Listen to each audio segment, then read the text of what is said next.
hear a number of different recordings and you will have to answer questions on what you hear. There will be time for you to read the instructions and questions, and you will have a chance to check your work. All the recordings will be played once only. The test is in 4 sections. At the end of the test, you will be given 10 minutes to transfer your answers to an answer sheet. Now turn to Section 1. Section 1. You will hear a woman telephoning a car rental company to ask about car renting services. First, you have some time to look at questions 1 to 5.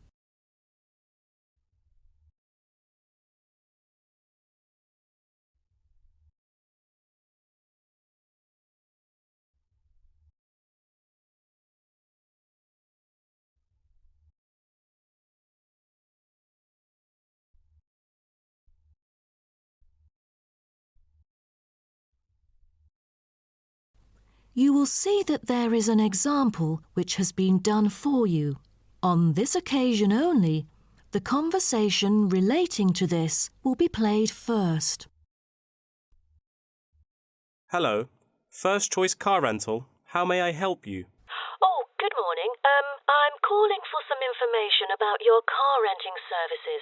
I'm an American and I will be going on a family holiday to your city from Ohio next month.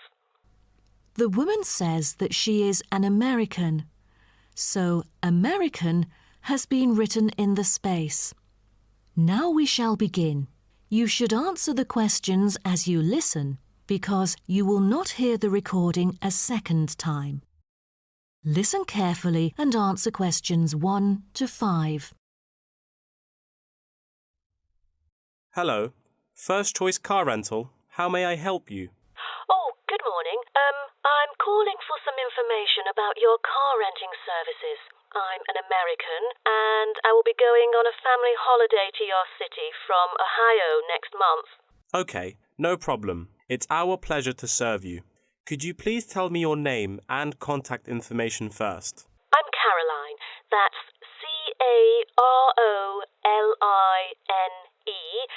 And my telephone number is 0419 6570156. Okay, I've got that. And how can I send you our quotation? If you are satisfied with our arrangement, is email all right, or should I send it by post? The latter, please. I'm afraid I'd prefer to read it on paper. That's no problem. I'm considering renting a caravan for a week, but I don't really know the price range for it, since I haven't rented any car through that method before. I think it should be within my budget of $50.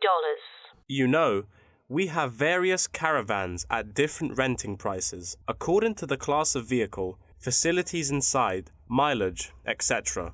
I'd recommend the Explorer, taking your budget into consideration, which is of good value and will cost you $39 per day. Is that okay? Of course, that's fine for me. I know the Explorer.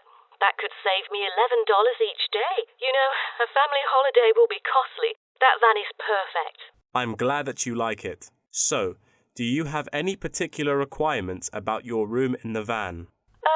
How many beds are there? 1 twin bed. But there are 3 of us. My mum, daughter, and me. So, can we add another bed? No problem. For the facilities, I think a kitchen is the most important. And, of course, the stove. Before you hear the rest of the conversation, you have some time to look at questions 6 to 10.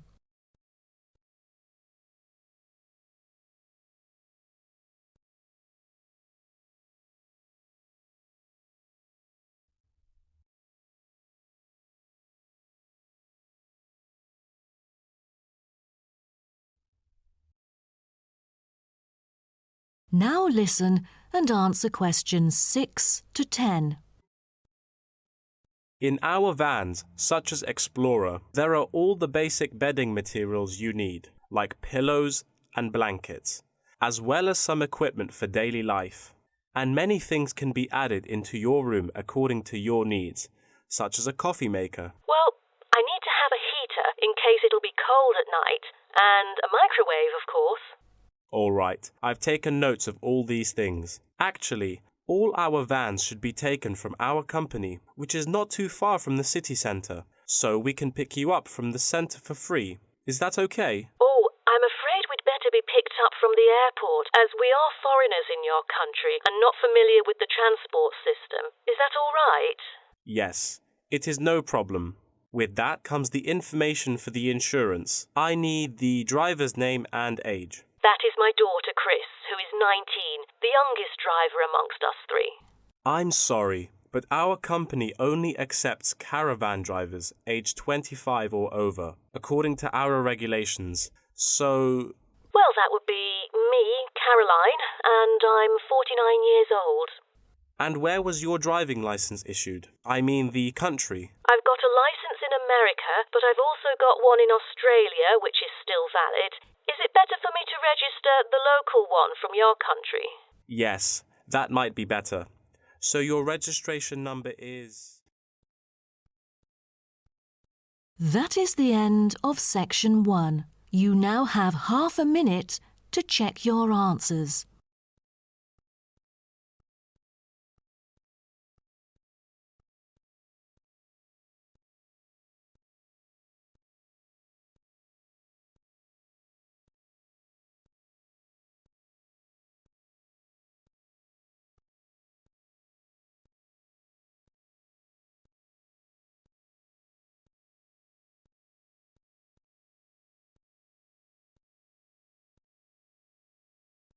Now turn to Section 2. Section 2. You'll hear a talk between a host and a professor called Alison Downing about cocoa beans. First, you have some time to look at questions 11 to 16.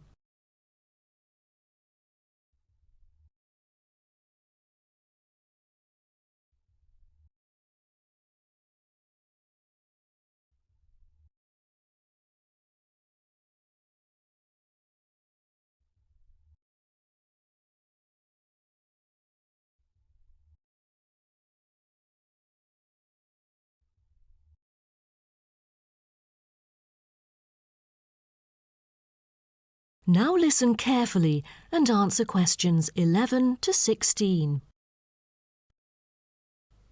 Hello and welcome to today's talk. Here with me is the famous botanist, Professor Alison Downing. So, Alison, tell us something about cocoa beans. Cocoa beans, also called cacao beans, are the primary constituent in making chocolate, grown in tropical areas in South and Central America, West Africa and Asia. The cocoa tree is often raised on small family-owned farms. When the harvested pods are opened to expose the beans, the pulp and cocoa seeds are removed and the rind is discarded. The pulp and seeds are then piled in heaps, placed in bins or laid out on grates for several days. During this time, the seeds and pulp undergo a process called sweating, where the thick pulp liquefies as it ferments. The fermented pulp trickles away, leaving cocoa seeds behind to be collected. This is when the beans are harvested, and then the bags holding them are ready to be transported. But the most important step in processing the cocoa bean is cleaning it. Once the beans are unloaded from the railroad cars, the packages are opened and then weighed by machines. Then the pods are split and the seeds or beans are covered with a sweet white pulp or mucilage. On arrival at the factory, the cocoa beans are sorted and put in a hopper to be cleaned more rigorously. The wet beans are then transported to a facility so they can be fermented and dried. They are fermented for 4 to 7 days and must be mixed every 2 days. They are dried for 5 to 14 days, depending on the climate conditions. The fermented beans are dried by spreading them out over a large surface and constantly raking them. Then the beans are ready to be roasted. Now, roasting takes place at a high temperature and then the beans are boiled in a heated chamber. During the roasting process, the beans will be expanded and cracked. But prior to this, the beans are trodden and shuffled about using bare human feet. During this process, red clay mixed with water is sprinkled over the beans to obtain a finer colour, polish and protection against moulds during shipment to factories in the United States, the Netherlands, the United Kingdom and other countries. Now, back to what I was saying. After the beans are cracked, they need to be cooled. Then the roasted beans are sealed in pockets. Before you hear the rest of the talk, you have some time to look at questions 17 to 20.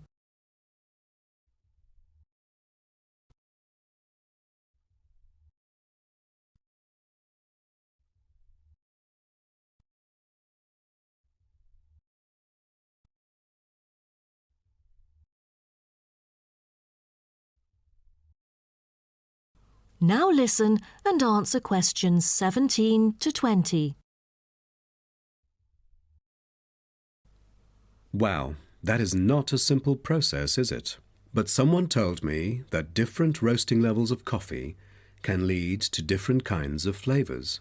Yes, roasting coffee transforms the chemical and physical properties of green coffee beans into roasted coffee products.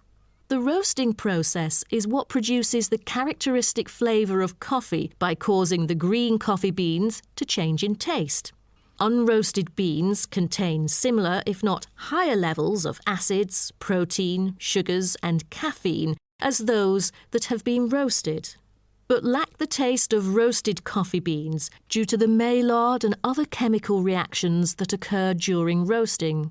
The vast majority of coffee is roasted commercially on a large scale, but small-scale commercial roasting has grown significantly with the trend toward single-origin coffees served at specialty shops. Some coffee drinkers even roast coffee at home as a hobby in order to both experiment with the flavour profile of the beans and ensure the freshest possible roast. So here, I'm going to introduce some of these roasted coffee beans and their special flavours. Now, the first crack is lighter bodied and has a higher acidity level with no obvious roast flavour and is popular for its special mild taste. This level of roast is ideal for tasting the full original character of the coffee. The green beans are raw, unroasted coffee beans. They are strictly hard beans with a smoky flavour and are slightly acidic. We've also got French roast, and the flavour that comes across in French roast coffee usually has more to do with the roasting process than the actual quality of the beans. By the time the beans are dark enough to qualify as French, most of their original flavour has dissipated.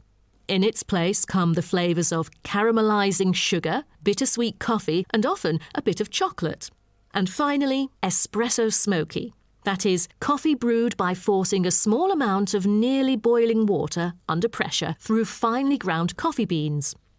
Espresso is generally thicker than coffee brewed through other methods, has a higher concentration of suspended and dissolved solids, and has creamer on top.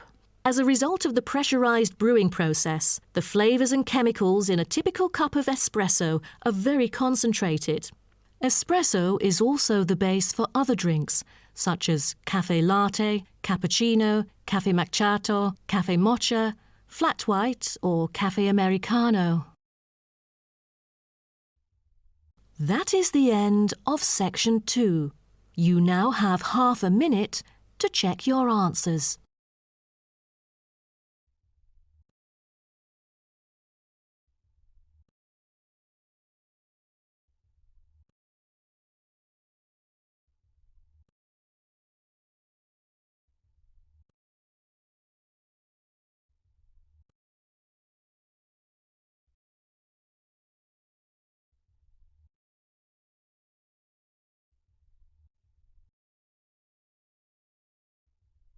Now turn to section 3.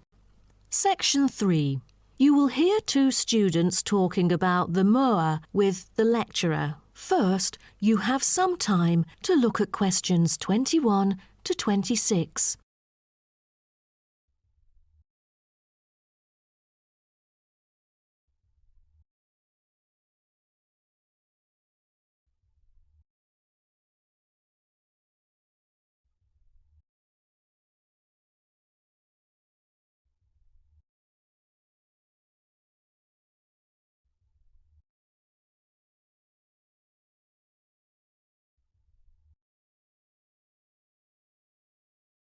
Now, listen carefully and answer questions 21 to 26. Thank you all for coming here today to hear about the moa, a kind of animal which has been extinct for a long time. Well, first of all, we look at what the moa are. The moa are 9 species of flightless birds endemic to New Zealand. They were the dominant herbivores in New Zealand's forest, shrubland and subalpine ecosystems for thousands of years. But around 500 years ago, they all went extinct. When I mention extinct animals during ancient times, you may immediately think of dinosaurs, which disappeared around 66 million years ago. Fossils of dinosaurs, which we use to study, are large in number, but not many of those of moa remain, though both animals appeal to people today. So, the moas sound more mysterious now.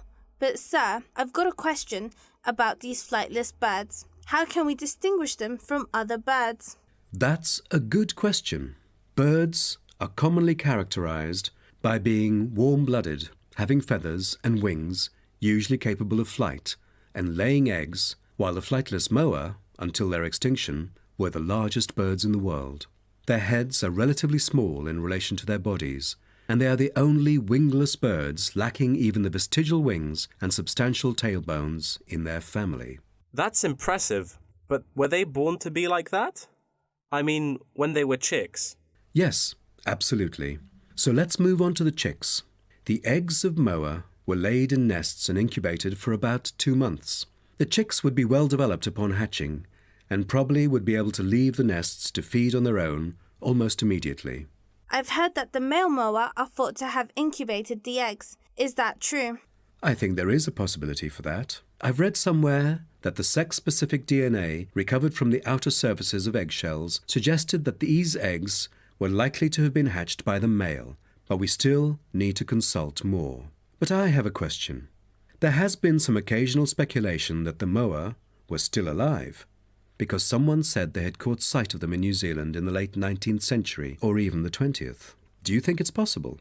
I'm not amazed by that, since that kind of thing has been claimed several times. But I find it funny, because no reliable evidence of moa tracks has ever been found, and experts still contend that moa survival is extremely unlikely. So what was the reason for the moa's extinction? I wonder if it was global warming or some other factors related to their living environment. Well, before the arrival of human settlers in New Zealand, the moa's only predator was the massive Haas eagle.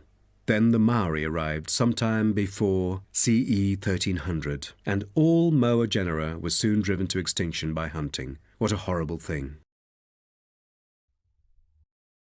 Before you hear the rest of the talk, you have some time to look at questions 27 to 30.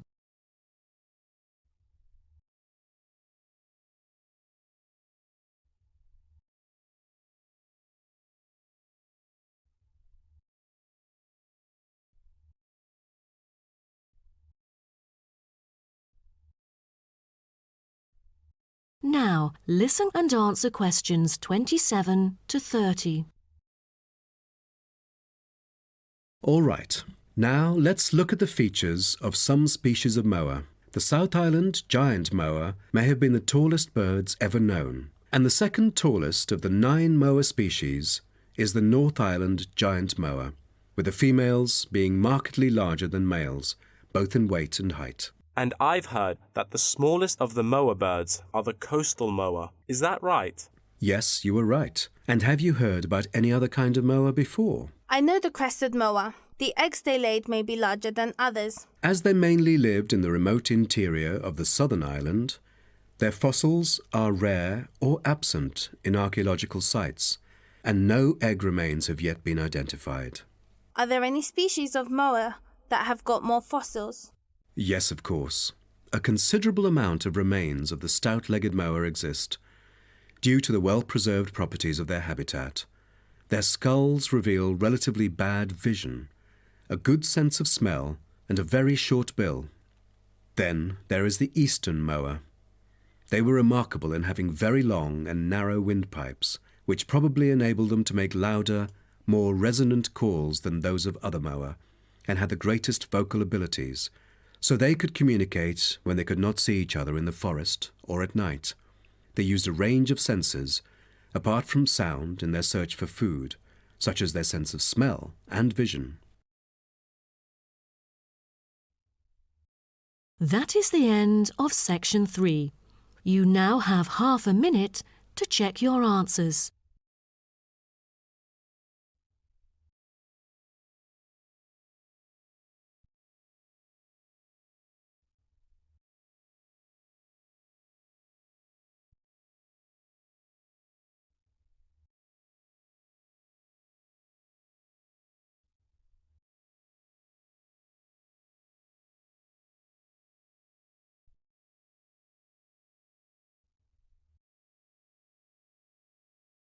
Now turn to section 4. Section 4.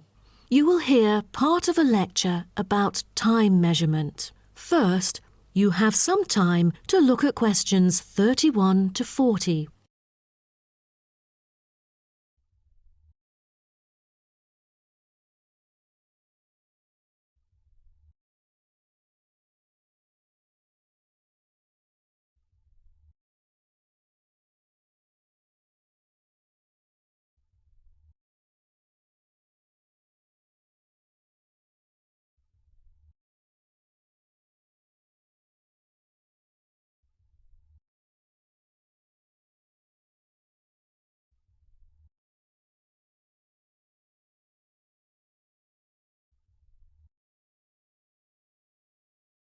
Now, listen carefully and answer questions 31 to 40. Good morning, everyone. Today, I'm going to talk about the research project I've been involved in on time measurement. Do you know how time is measured? Consider how we measure length and how, with time, we encounter a difficulty. Before we could grasp it, it would slip through our fingers. In fact, as we can see, we are forced to have the resource to measure something else, the movement of something in space or a set of movements in space. All the methods that have been employed so far really measure time by a motion in space. The measurement of time is no easy matter, a scientific unit only arrived at after much thought and reflection. As the most primitive form of measurement, the sun seems to be natural. Ever since man first noticed the regular movements of the sun and stars, we have wondered about the passage of time. Prehistoric people first recorded time according to the sun's position. To start off, let us take noon, which is when the sun is on the meridian at the highest point of its course across the heavens, and when it casts the shortest shadow. But this measurement, which was regarded as a major one in ancient times, was less important than the natural events that occurred. The earliest natural events that had been recognised were in the heavens, but during the course of the year, there were many other events that indicated significant changes in the environment. Seasonal winds and rains, the flooding of rivers, the flowering of trees and plants, and the breeding cycles or migration of animals all led to natural divisions of the year, and the further observation and local customs led to the recognition of the seasons. Years later, precise measurements were invented because the passage of time was extremely important for astronomers and priests who were responsible for determining the exact hour for daily rituals and for important religious festivals. Apart from the connection with religion, accurate time measurement was also related to the government, since they divided the day or the night into different periods in order to regulate work and various events. For thousands of years, devices had been used to measure and keep track of time. The current sexagesimal system of time measurement dates back to approximately 2000 BCE from the Sumerians. It was found that the earliest ancient timekeepers were mainly invented and used in Mesopotamia, where the water clock was introduced from, as well as in North Africa, especially in the area of ancient Egypt.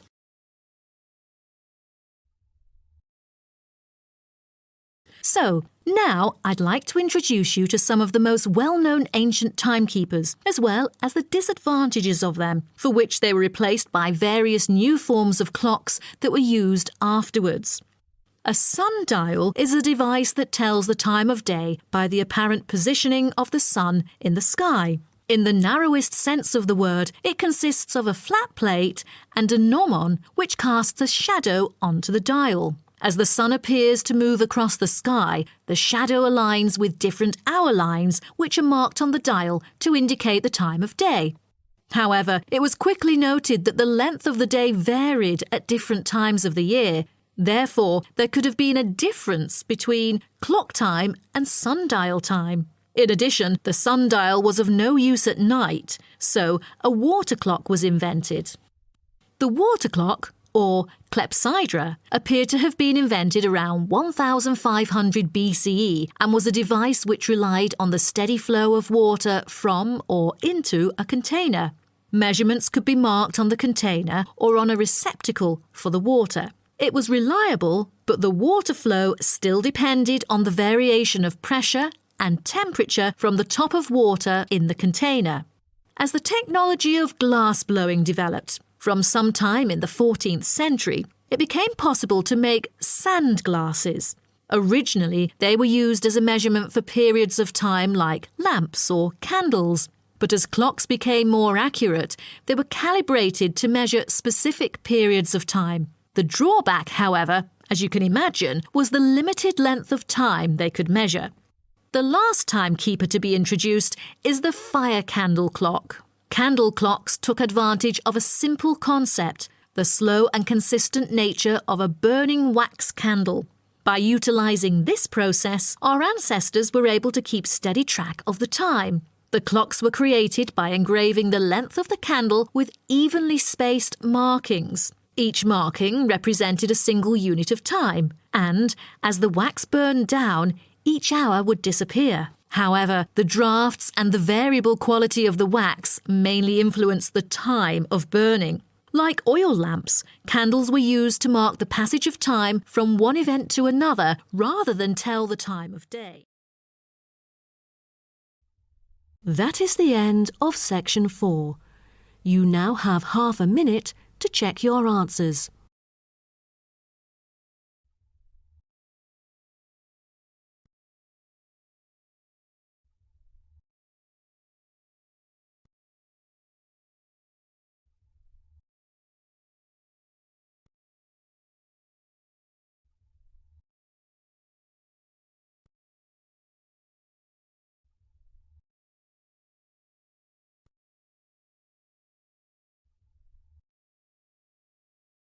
That is the end of the listening test.